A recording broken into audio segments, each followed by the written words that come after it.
علی بھائی اگلا سوال ہے، ہم نے بچپن سے ایک واقعہ سن رکھا ہے کہ حضرت آدم علیہ السلام کے دو بیٹے تھے، قابیل علیہ السلام اور حابیل علیہ السلام۔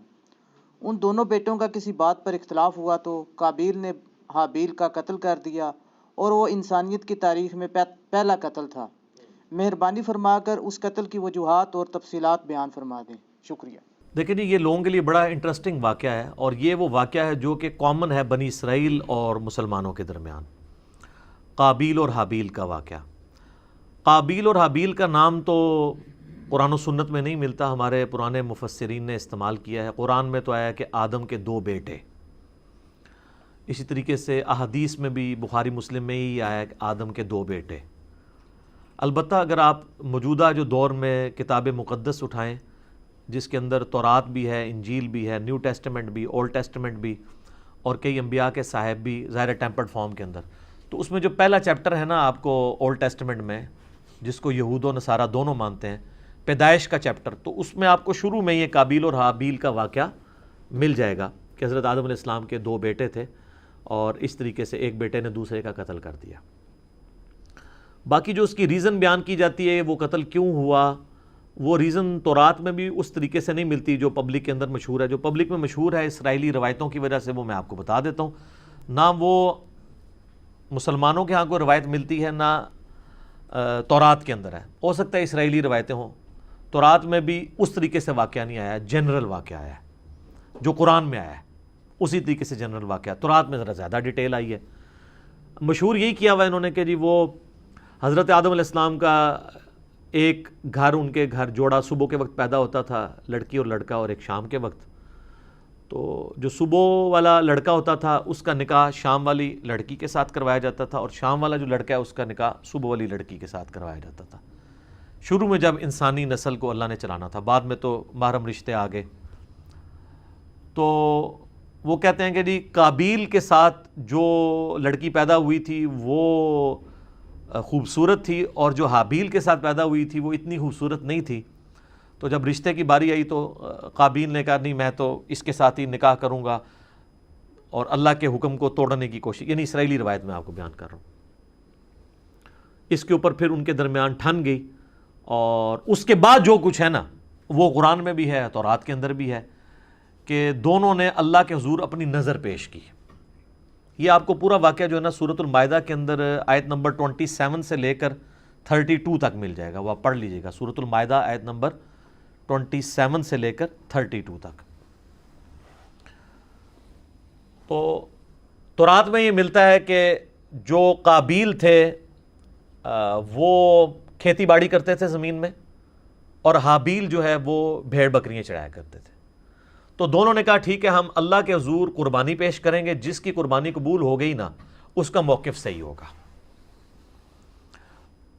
تو جو کسان تھا ظاہر ہے اس نے اپنی کھیتی پیش کرنی تھی، اس نے وہ اللہ کے سامنے پیش کی، اور حابیل جو تھا اس نے جو بھیڑ بکریاں یا کوئی مینڈا جو پالا تھا وہ دے دیا۔ وہ کہتے ہیں جی وہی مینڈا تھا جو اللہ نے اٹھا کے رکھ لیا، اور بعد میں حضرت ابراہیم علیہ السلام کے لیے وہ جو حضرت اسحاق کے لیے نازل ہوا بقول ان کے، اور ہمارے نزدیک حضرت اسماعیل کے لیے وہی مینڈا اتارا گیا تھا۔ تو سورہ آل عمران میں بھی آتا ہے کہ اگلے زمانوں میں بنی اسرائیل میں یہی ہوتا تھا کہ اللہ تعالیٰ قربانی اس طرح قبول کرتا تھا کہ آسمان سے ایک بجلی گرتی تھی، آگ کھا جاتی تھی۔ جس کو آگ کھا جائے یہ قبولیت کی دلیل، یہ سورہ آل عمران میں ملتا ہے۔ ایون مال غنیمت وہ جنگوں میں جو لوٹتے تھے نا وہ لا کے رکھتے تھے، آگ آگے ختم کر دیتی تھی۔ اس لیے بخاری مسلم میں آیا نا کہ اللہ نے میرے لیے جو ہے وہ مال غنیمت حلال کر دیا جو اگلوں کے لیے نہیں تھا۔ اس امت میں آپ خود بھی یوز کر سکتے ہیں وہ مال غنیمت۔ تو وہ آسمان سے آگ آئی تو اس مینڈے کو اٹھا کے لے گئی، اور کھیتی کو کچھ نہیں کیا۔ تو یہ اس بات کا ثبوت تھا کہ قابیل کی قربانی قبول نہیں ہوئی کھیتی والے کی، اور حابیل کی قبول ہو گئی ہے۔ تو اب تو اتنی بڑی دلیل دیکھنے کے بعد، لیکن آپ کو پتہ ہے دل بے ایمان تے حجتاں ٹیر، جب دل میں بے ایمانی ہو تو پھر کئی ایک حجتیں۔ تو قرآن یہ بتاتا ہے کہ اے نبی علیہ السلام ان الفاظ کے ساتھ، ان کے سامنے میں چلیں وہ موٹے موٹے آپ کو عربی کے بغیر ہی نا ڈائریکٹ ترجمہ کر دیتا ہوں تاکہ ہمارا ٹائم بچ جائے، کہ جو اللہ تعالیٰ نے الفاظ استعمال کیے ہیں اس واقعے کے اعتبار سے۔ ہاں جی، اعوذ باللہ من الشیطان الرجیم، بسم اللہ الرحمن الرحیم۔ وَاتْلُ عَلَيْهِمْ نَبَأَ ابْنَيْ آدَمَ بِالْحَقِّ، اے نبی علیہ السلام ان سے بیان کرو آدم کے دو بیٹوں کا واقعہ حق کے ساتھ۔ آگے میں اس کا صرف ترجمہ پیش کرتا ہوں۔ جب دونوں نے قربانی پیش کی اللہ کے حضور، اللہ نے ایک کی قبول کر دی، دوسرے کو کی قبول نہیں کی، تو وہ غصے میں آ کے اس نے کہا میں تمہیں قتل کروں گا۔ تو اس نے کہا کہ اللہ تعالیٰ صرف پرہیزگاروں سے ہی قربانی قبول کرتا ہے، اور اگر تو نے مجھے قتل کرنے کے لیے ہاتھ بڑھایا تو میں اپنا ہاتھ تجھے قتل کرنے کے لیے نہیں بڑھاؤں گا، کیونکہ میں اللہ سے ڈرتا ہوں جو تمام جہانوں کا پالنے والا ہے۔ میں چاہتا ہوں کہ تو اپنے گناہ کا بوجھ بھی اٹھا اور میرا بوجھ یعنی مجھے قتل کرنے کا بوجھ بھی تیرے اوپر پڑ جائے، اور تو دوزخیوں میں سے ہو جائے، اور یہی ظالموں کی سزا ہے۔ یعنی تو ایسا ظالم ہے کہ تو نے اللہ کی بات نہیں مانی، تو میں تو چاہتا ہوں کہ تیرے ساتھ یہی ہو۔ تو اللہ تعالیٰ ماتا ہے کہ اس کے نفس نے اسے ابھارا کہ اپنے بھائی کو قتل کر دے، پھر اس کے بعد وہ پھر خسارہ پانے والوں میں سے ہو گیا۔ پھر اس کو یہ پتہ نہیں چل رہا تھا کہ میں لاش کیسے سنبھالوں، کیونکہ اس کے پیچھے یہ انسانیت کا پہلا قتل تھا۔ بخاری مسلم میں حدیث ہے جب بھی کسی کو ظلماً قتل کیا جاتا ہے نا، تو آدم کے اس بیٹے پہ بھی اس کا وبال پڑتا ہے، کیونکہ اس نے وہ بات شروع کی تھی۔ جو بدعت شروع کرے گا اس کے اوپر بھی وبال ہوگا، اور اس کے اپنے وبال میں بھی کمی نہیں آئے گی جس نے یہ کام کیا۔ تو اللہ تعالیٰ نے ایک کوے کو بھیجا، اس نے زمین کو ریدی تو اسے پتہ چل گیا، اور وہ یعنی اسرائیلی روایتوں میں ملتا ہے کہ کوئی کوا تھا وہ مرا پڑا تھا، تو دوسرے کوے نے اس کے لیے زمین کھودی اور اس کو اس میں پھینک دیا، تو اس سے ان کو آئیڈیا آیا کہ میں اپنے بھائی کی لاش کو دفنا دوں۔ اس سے پہلے تو پریسیڈنٹ کوئی نہیں تھا۔ تو جو لوگ احادیث میں آئے ہوئے واقعات کا مذاق اڑاتے ہیں تو ہم ان سے کہتے ہیں قرآن میں تو آج تک ہم نے فزیکلی ایکسپیرینس میں تو کبھی کوے کو دوسرے کوے کو دفناتے ہوئے نہیں دیکھا۔ یہی واقعہ اگر بخاری مسلم میں ہوتا ہے انہوں نے مذاق اڑانا تھا، تو وہ کہیں گے نہیں یہ اسپیشل کیس تھا، اللہ نے سکھانے کے لیے کیا تو اللہ کر سکتا ہے، معجزہ ہے۔ تو پھر اس طرح کے جو واقعات بخاری مسلم میں آتے ہیں وہ بھی معجزات کے طور پہ ہوتے ہیں، ان کا مذاق نہیں اڑانا چاہیے۔ تو پھر اس نے کہا ہے افسوس میں اپنے بھائی جیسا نہیں ہوں، میں اس کوے جیسا نہیں ہو سکا کہ اپنے بھائی کو دفنا سکتا۔ پھر وہ نادم ہو گیا، اور پھر اللہ تعالیٰ فرماتا ہے من اجل ذالک، اسی ایک واقعے کی وجہ سے کتبنا علی بنی اسرائیل، ہم نے یہ بات طے کر دی تھی بنی اسرائیل کے لیے، انہ من قتل نفسا بغیر نفس او فساد فی الارض فکأنما قتل الناس جمیعا، اگر کسی جان نے دوسری جان کو قتل کیا بغیر اس کے کہ وہ جان کے بدلے جان ہو، وہ بھی جوڈیشری کے تھرو ہوگا، قتل کے بدلے قتل خود نہیں کرنا ہوگا، یا فساد فی الارض کی وجہ سے، تو گویا ایسا ہے جیسے اس نے پوری انسانیت کا قتل کر دیا۔ وَمَنْ أَحْيَاهَا فَكَأَنَّمَا أَحْيَا النَّاسَ جَمِيعًا، اور جس نے کسی ایک انسان کی بھی جان بچا لی گویا اس نے پوری انسانیت کی جان بچا لی۔ یہ وہ حصہ ہے جو ڈاکٹروں نے ہاسپٹلس کے باہر لکھا ہوتا ہے، اور اندر جو ہے وہ آپ سے ہزاروں روپے ہتھیارے ہوتے ہیں، جی ایک جان کو بچایا تو پوری انسانیت کو بچا لی۔ الا ماشاء اللہ، ڈاکٹر ہم سے ناراض ہو جاتے ہیں جب ہم مولویوں کے بارے میں بولتے ہیں، اس وقت نہیں ناراض ہوتے۔ تو جب ہم تغلیب کے قاعدے میں بات کر رہے ہوتے ہیں کہ اکثر ڈاکٹرز ایسے ہی ہیں، پرہیزگار لوگ بھی موجود ہیں، تو وہ تغلیب کے قاعدے کو لیا کریں۔ جب ہم علماء پہ بات کرتے ہیں تو وہ بھی کیٹاگوریکلی جب کرتے ہیں اس پہ آپ خوش ہوتے ہیں، تو وہ بھی ہم سارے علماء کو نہیں کہہ رہے ہوتے، اکثریت کی بات کر رہے ہوتے ہیں۔ تو یہ وہ اللہ تعالیٰ نے فرمایا کہ یہ آدم کے بچے کا جو قتل تھا، اس کے بعد ہم نے یہ طے کر دیا کہ ایک انسان کا قتل بھی پوری انسانیت کا قتل ہے، ایک انسان کو بچانا پوری انسانیت کو بچانا ہے۔ تو یہ وہ واقعہ تھا قابیل اور حابیل کا، اور اکثر لوگوں کو یہ یاد نہیں رہتا ہے یہ قاتل کون تھا، قابیل تھا یا حابیل تھا۔ بھئی قاتل قاف الف ہے تو قابیل میں بھی یہی ہے، اور حابیل ہلاک ہا سے شروع ہوتا ہے، حابیل ہلاک ہوا ہے اور قابیل قاتل ہے۔ تو یہ یاد رکھنا آپ کو آسان ہے کہ قابیل قاتل اور حابیل ہلاک ہوا اس کے ہاتھوں، آسان طریقے نا۔ یہ ایک مدنی ٹوٹکا آپ کو بتا دیا ہے، یاد کرنا۔ باقی وہ جو ڈیٹیلز ملتی ہے نا کہ وہ چکر تھا، تورات میں بھی ایون نہیں ملتا کہ وہ کوئی لڑکی والا چکر تھا۔ ہو سکتا ہے بعد میں کسی نے اس کو، جس سے آپ دیکھیں ارطغرل ڈرامہ ہے، اب وہ ارطغرل تو ایک ہیرو ہے لیکن اس کے اندر اتنی لو سٹوریز انہوں نے ڈال کے نا اسے ایک رومانس پیدا کرنے کی کوشش کی ہے تاکہ نوجوان نسل دیکھے۔ تو یہ میرا خیال کسی نے قابیل حابیل میں بھی نا رومانس پیدا کرنے کی کوشش کی ہے۔ اس کے پیچھے ہمارے پاس دلیل کوئی نہیں ہے کہ واقعی اس وجہ سے ہوا ہے یا کوئی اور ریزن تھی، کسی اور وجہ سے تھا، یا ان کی ویسے آپس میں ٹھن گئی کہ ہم قربانی پیش کرتے ہیں، دیکھتے ہیں اللہ کے حضور کون پرہیزگار ہے۔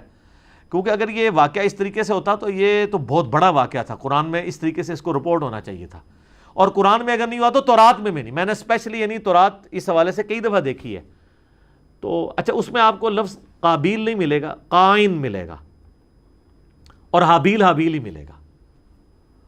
تو بعض اوقات جیسے اب مکہ کی پروننسیشن بکہ بھی ہے, تو ایک لفظ کی 2-3 پروننسیشن بھی ہوتی ہیں, ہو سکتا ہے وہ والی پروننسیشن بھی ملتی ہو. لیکن تورات کے اندر شروع میں چیپٹر ہے پیدائش, اس کے بھی تورات کھولتے ہی 3-4 صفحے پہ آپ کو یہ واقعہ ملے گا, اس میں بھی صرف قربانی کا ذکر ہے کہ دونوں نے کہا ہم قربانی کرتے ہیں تو دیکھتے ہیں کسی قبول ہو. کوئی لڑکی لڑکے والا چکر ہی کوئی نہیں اس کے اندر موجود. تو یہ کسی نے بنی اسرائیل میں عادت تھی نا یہ رنگ بھرنے والی, تو انہوں نے رنگ بھر دیا ہوگا اور وہ اسی طریقے سے پبلک میں یہ نہیں جاری ہے. پھر لیکن لوگ پوچھتے ہیں کہ اگر ایسا نہیں ہوا تو پھر یہ نسل انسانی شروع میں چلی کیسے ہے؟ نسل انسانی یقیناً شروع میں تو یہ جو آج ہم کہتے ہیں کہ بہن جو ہے وہ محرم ہے, تو یہ کس وجہ سے کہتے ہیں؟ اللہ نے اسے حکم کے طور پہ نازل کیا. اگر یہ حکم نہ ہو تو یہ محرم والا معاملہ نہ ہوتا. تو شروع میں یقیناً کسی چیز کو چلانے کے لیے اس وقت شریعت کے احکام ڈیفرنٹ تھے, وقت کے ساتھ ساتھ شرعی احکام بدلے ہیں. نبی علیہ السلام کی مبارک شریعت میں کئی چیزیں جو حلال ہیں پہلے حرام تھی. بخاری مسلم میں آتا ہے کہ جی نبی علیہ السلام فرمایا اللہ نے میرے لیے پوری زمین سجدہ گاہ کی ہے, پہلے نہیں ہوتی تھی سجدہ گاہ. لوگ سفر پہ بھی جاتے تھے, ساری نمازیں اکٹھی کر کے رکھتے تھے, پھر گھر آ کے یا کوئی مسجد ملتی تھی وہاں جا کے پڑھتے تھے. جی کتنا مشکل کام تھا.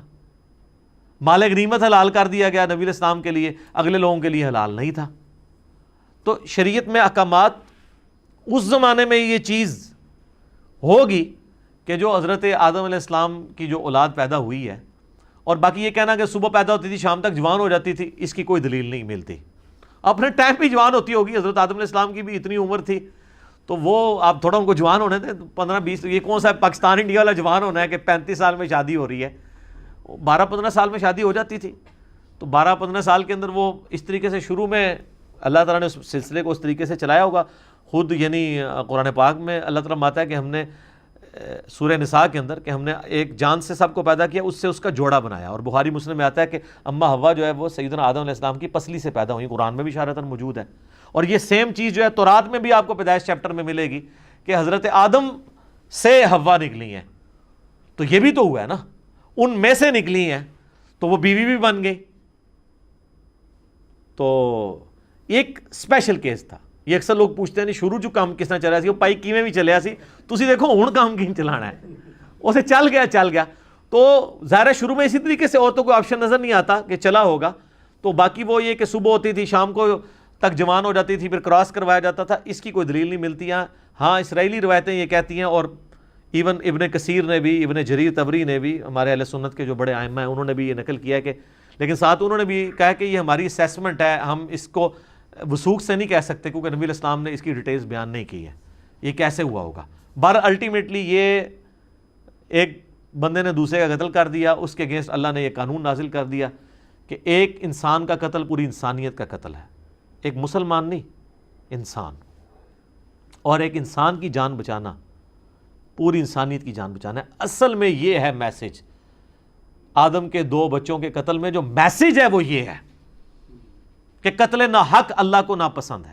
بخاری اور مسلم دونوں میں حدیث ہے قیامت والے دن سب سے پہلے قتل کے مقدمے کا فیصلہ ہوگا. ابو داؤد ترمذی میں حدیث ہے, نبی علیہ السلام نے فرمایا قیامت والے دن مقتول اپنے قاتل کو پیشانی کے بالوں سے گھسیٹتا ہوا اس حال میں کہ اس کی رگوں سے خون بہہ رہا ہوگا, اللہ کے عرش کے پاس پہنچ جائے گا اور کہے گا اللہ مجھے انصاف دلا, اس نے مجھے دنیا میں قتل کیوں کیا تھا. اور سنن نسائی میں آگے اس صحابی کے الفاظ ہیں, اے حکمرانوں قتل پہ معاونت نہ کرو کسی کی, قتل نہ حق اتنی بڑی چیز ہے. اور قتل حق بھی جوڈیشری نے کرنا ہے, یہ نہیں ہے کہ میرے باپ کا قاتل میرے سامنے آیا تو میں گولی مار دوں, نہیں, جوڈیشری میں پروف ہوگا, تو نہیں ہوگا تو آخرت میں بدلہ ملے گا. آخرت کا تو بدلہ بہت بڑا ہے, وہ تو آپ سوچ بھی نہیں سکتے. سورہ نساء میں اگر کسی مومن کو کسی نے جان بوجھ کے قتل کیا تو اس کی سزا ہمیشہ کی جہنم ہے جناب, ہمیشہ کی جہنم. ابو داؤد میں حدیث ہے کہ اللہ تعالیٰ یا تو شرک معاف نہیں کرے گا یا کسی مؤمن کا قتل نہ حق معاف نہیں کرے گا. صحیح بخاری میں حدیث ہے کہ جنت کی خوشبو 40 سال سے سونگی جا سکتی ہے, لیکن جس نے کسی ذمی کافر کو بھی قتل کیا جو مسلمان حکومت میں ٹیکس دے کر رہ رہا تھا, ہے کافر تھا, اس کو ناحق قتل کر دیا تو وہ مسلمان بھی جنت کی خوشبو نہیں پائے گا حالانکہ 40 سال سے آ رہی ہوگی. جی اسی لیے قتل کے مقدمے کی پیروی کا بھی کہا گیا ہے. سورہ البقرہ میں ہے وَلَكُمْ فِي الْقِصَاصِ حَيَاتٌ يَا أُولِي الْأَلْبَابِ. اے عقل مندو، انسانیت کی زندگی چھپی ہے قصاص لینے میں. باقی جگہ کہا گیا معاف کر دو، قتل کے لیے کہا گیا معاف نہیں کرنا، دیت نہیں لینی، بلڈ منی نہیں لینی. آپشن ضرور ہے لیکن پریفریبل یہ ہے کہ قتل کے بدلے قتل ہو، کیونکہ انسانیت دو چیزوں پہ کھڑی ہے، احترام جان اور احترام مال. اگر یہ نہیں ہوں گے فارغ. جو مولا علی کا قول ہے کہ کوئی بھی معاشرہ بغیر دین کے تو قائم رہ سکتا ہے، بغیر انصاف کے نہیں رہ سکتا. اور انصاف کس لیے آپ کر رہے ہوتے ہیں؟ احترام جان اور احترام مال کے لیے. اور اسے کون سی چیز انشور کرتی ہے؟ جوڈیشری. جامعہ ترمذی میں موقوفاً روایت موجود ہے کہ اے کعبہ تیری خوشبو بڑی اچھی ہے، لیکن اللہ کے حضور ایک مؤمن کی حرمت کعبے سے بھی بڑھ کے ہے. جامعہ ترمذی میں حدیث ہے کوئی شخص پوری دنیا کو تباہ و برباد کر دے، اللہ کے نزدیک یہ چھوٹا گناہ ہے اور ایک مؤمن کا قتل اس سے بڑا گناہ ہے. جناب یہ بہت بہت سینسٹیو ایشو ہے. اس لیے تو میں ایکسٹرا جوڈیشل کلنگ کے خلاف بھی بولتا ہوں. آپ نہ حب الوطنی کے نام پر، نہ توہین مذہب کے نام کے اوپر قانون کو ہاتھ میں لے کے کسی کو قتل نہیں کر سکتے.